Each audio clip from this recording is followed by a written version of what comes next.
You're watching What Would Michael Do?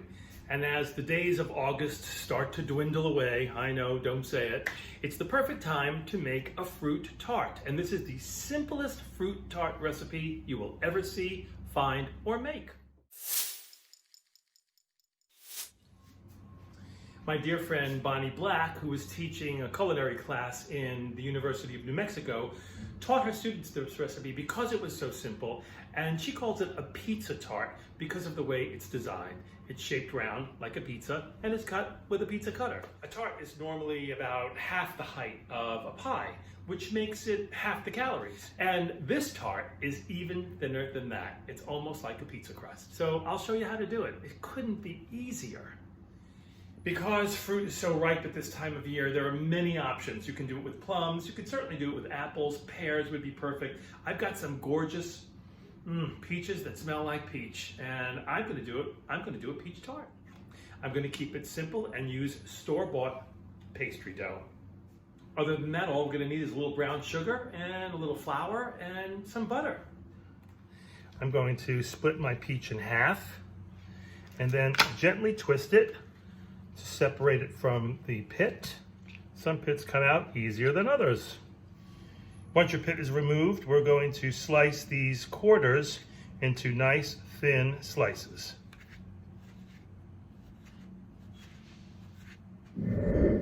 Once your peaches are all prepared and nicely sliced, we're going to set those aside and work on the puff pastry. I'm going to lightly flour my surface area to work on.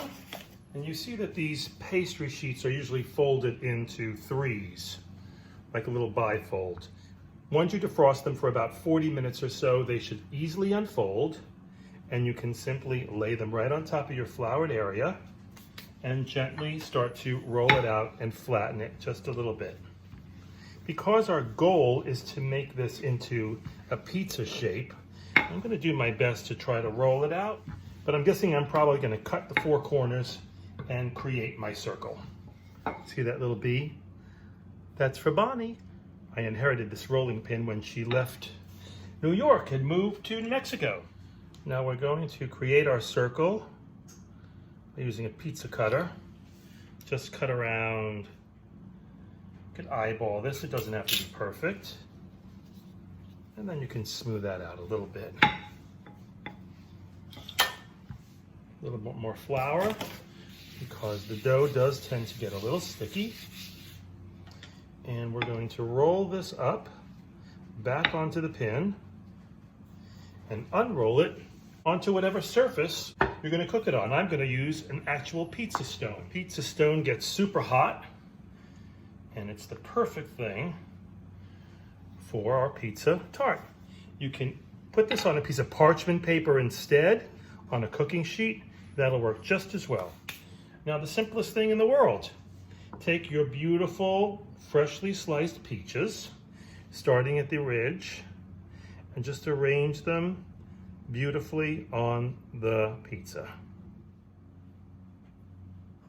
I saved some of the smaller bits just to fill out the center, and they weren't quite the same size as the others.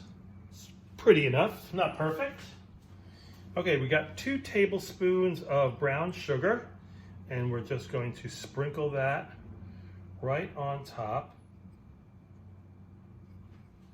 Then we're going to take a tablespoon or 2 tablespoons of butter that I have chopped and chilled, and we're just going to dot the top with the butter. Now, Bonnie didn't tell me to do this, but I am just going to roll in my edge and create just the slightest little bit of a crust.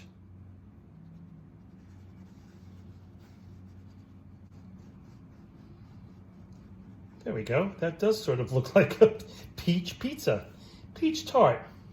We're going to put that into the oven, a preheated oven at 400 degrees for about 20 to 30 minutes.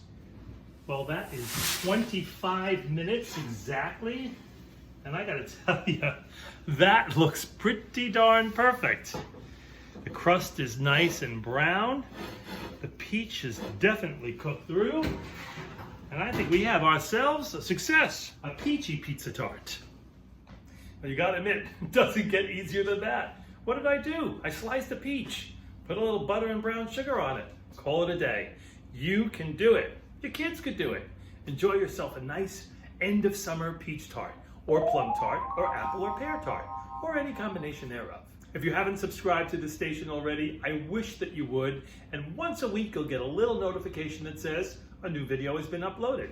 Hit that little red bell, hit the subscribe button, and you're all in and good to go. Thank you so much for watching. Till next time.